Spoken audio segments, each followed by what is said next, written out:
Good evening. Thank you very much, Paul and Fiona, for this amazing development. I mean, I didn't know about this 6 months ago. You know what I mean? Like, I just was out of touch with it. And, it's just an amazing surprise and a wonderful thing. And thanks for so many people coming out tonight to join us for this. I just add my thanks to the Ontario Art Council for funding this magazine.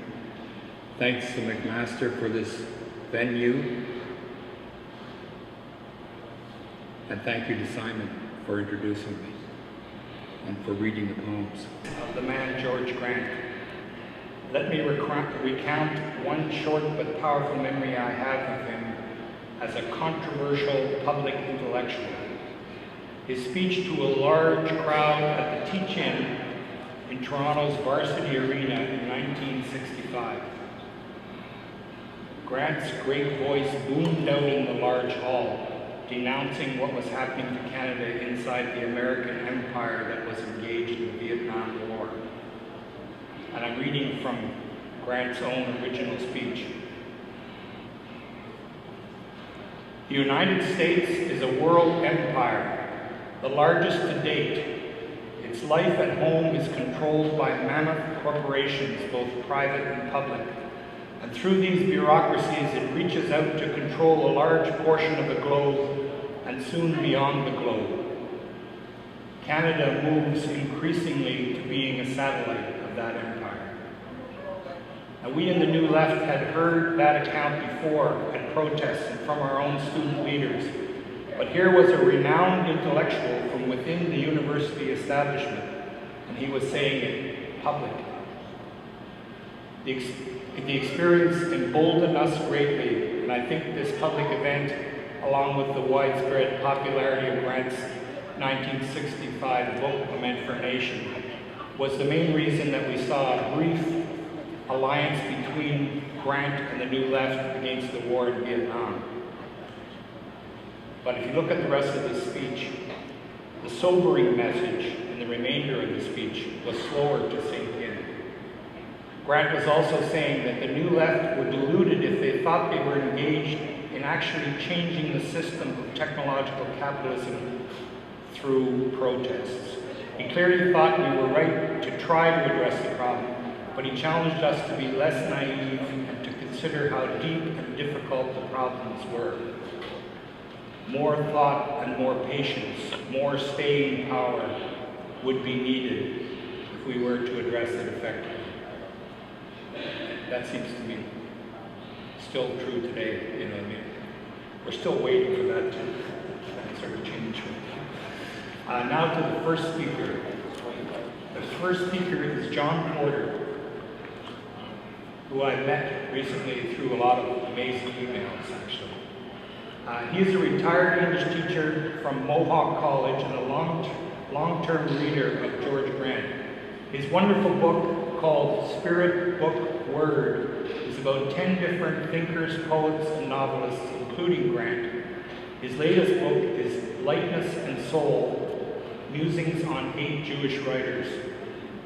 His Hamilton Literary Award-winning essay, Duras, was published in HAL, issue number 1, Spring-Summer 2011. At this year's City of Hamilton Arts Awards, John received the 2013 Lifetime Achievement Award. So, here's John.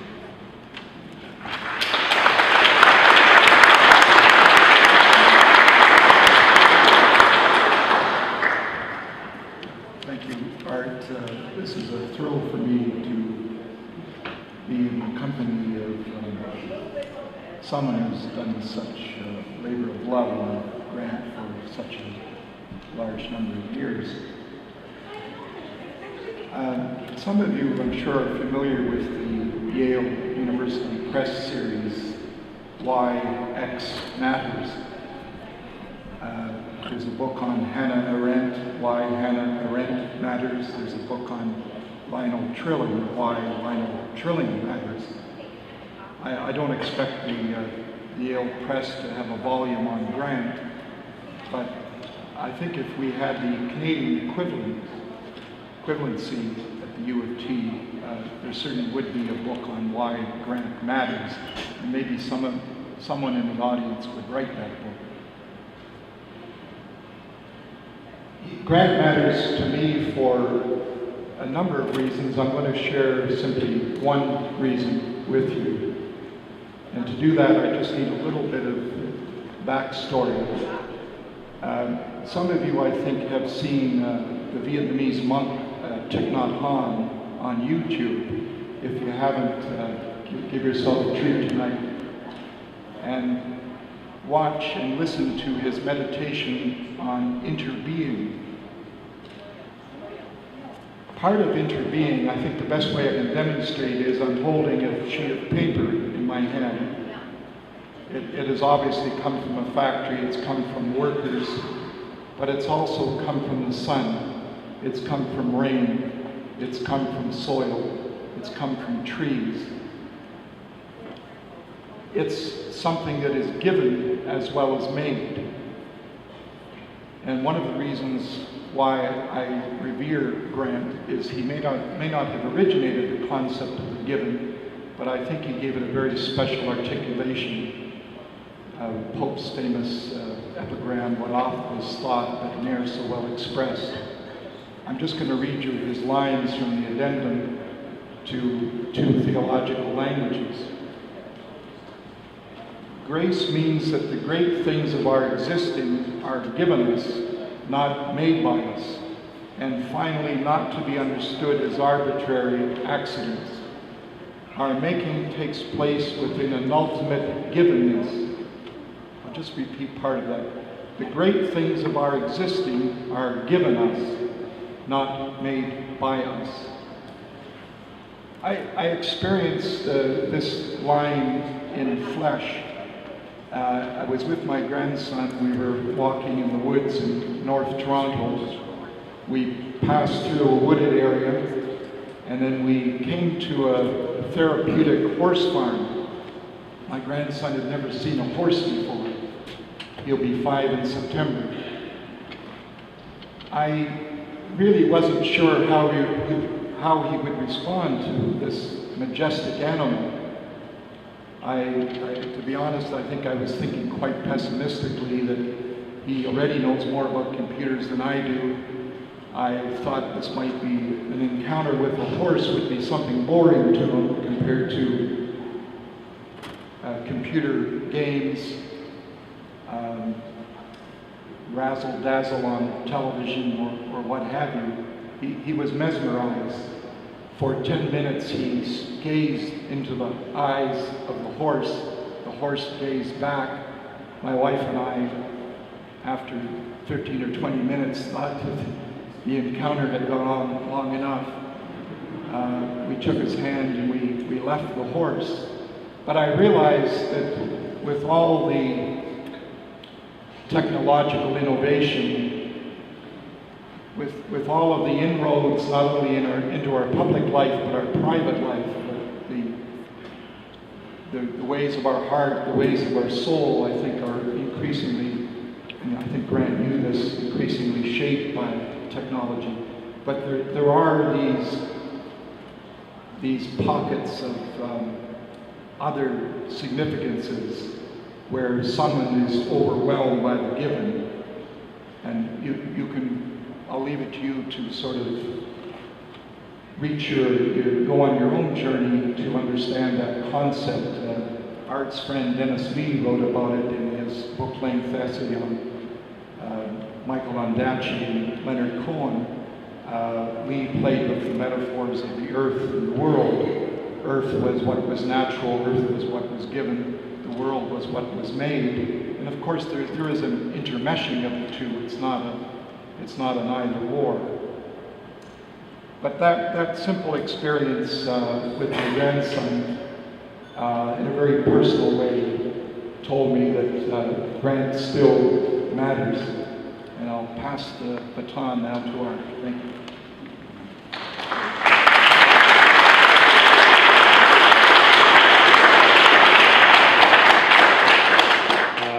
Why does Grant matter? I think the best answer I've given to that question was in a tribute I wrote for this magazine after Grant died in 1988. The main point I made there was how much I was struck by the enduring power of his thought. We're still tackling the same public questions that Grant worked on all his life. Questions about our country and what it would mean to lose it, about teaching our children in an age when we don't have a consensus about what matters, about the role of the universities serving and not challenging technological capitalism, and finally, how we can fight for justice and for our planet in this technological world. These questions may seem obvious now, but recall that Grant was posing these questions when few others were even thinking about them. Very few people, for example, were thinking about Canada as a country distinct in any serious way from the United States. When Grant wrote Lament for a Nation in 1965, we did not have universal Medicare or the revival of the Canadian theatre. We were just beginning to think about whether ours was a different sort of experiment, a different society. Grant was opening up our awareness of public questions that mattered and still matter. Today's big public issues are long-standing ones, now intensified. They can be illuminated by Grant's questioning. Free trade, now it's with Europe and Asia. First Nations, who are now idle no more. The dismantling of parliamentary democracy. The dangers of the tar sands and the pipelines and an economy dependent on resource extraction. The war on terror that fails to look in a mirror. And still related to these practical public questions are the deep questions of thought that Grant addressed, such as the relation of ancient and modern truth in our legacy, time as history and/or time as eternity, and the love of the good and the beautiful, which we'll be hearing about. Grant was the exemplary intellectual who cared deeply about public affairs. There aren't enough of such men and women speaking out today, as Lawrence Martin remarked in a recent Globe column. Grant was widely respected for his ability to speak plainly and powerfully about questions of justice. He appeared frequently on the CBC, beginning with Citizens Forum in the 40s, and on programs like Fighting Words in the 50s, and continuing right through the 70s. And he brought this same passion to his classroom and his writing. He was a charismatic teacher and alive in his thinking and in his attunement to his students and to the public. Professors, Grant stated, were in danger of becoming minor executives in the knowledge business, training kids to take their place in the expanding society. In the university curriculum, he cautioned that we were in danger of losing the ability to make judgments based on what we think human life to be, what activities serve human fulfillment. I've always considered Grant's 1970 introduction to Lament for a Nation to be one of his great short works. Great because it suggests how the fight for an independent country is part of, not different than, our capacity to address the deeper challenges and questions of this age. His new introduction was written 5 years after the Lament was first published, and by 1970 there had been a resurgence of nationalism in Canada, some of it inspired by his book. While Grant acknowledged the apparent shift in nationalism in 1970, he urged the reading public to recognize how the long-term homogenization and integration of Canada with America was continuing as strongly as ever, just below the surface. He said, "We live in an era when most of our public men are held by ignoble delusions, generally a mixture of technological progressivism and personal self-assertion. In an age when the alternatives often seem to be between planetary destruction and planetary tyranny, and when these alternatives are obvious products of the ignoble delusions of the age of reason, Protecting romantic hopes of Canadian nationalism is a secondary responsibility. His calling into question of the ignoble delusions of the Age of Reason still applies in 2013. And what makes it powerful in part is that Grant showed us then, as he put it, technology is ourselves. He showed us that the Age of Reason applies also to ourselves, not just to our ignoble leaders. If a change is going to come, it must start with all of us understanding how we affirm profit and power in the way we live our lives. To quote the poet Denise Levertov. We need to be concerned not only that Google and Hotmail going through US hubs are now vulnerable to electronic surveillance, but also continue to be concerned that we ourselves have become hardwired and dependent on technological capitalism. As Grant proclaimed at that Varsity Arena teach-in, democratic citizenship is not a notion that is compatible with technological empires. That bold statement leaves us with the concluding question that leads us to the concluding question that Grant gave at the end of that speech. He said, "Because the technological system is most fully realized with us, we are the first people who can look at it in the face, and we are called upon to see it for what it is and not fool ourselves about it. We must face the laws of its necessity, its potential to free man from natural necessity, but also its potential for inhumanity and tyranny. We must not delude ourselves, and we must not throw up our hands. We must define our possible areas of influence with the utmost clarity." And then he posed the final question, which I think is beautifully put. Where in this mammoth system can we use our intelligence and our love to open up areas where human excellence can exist? Thank you.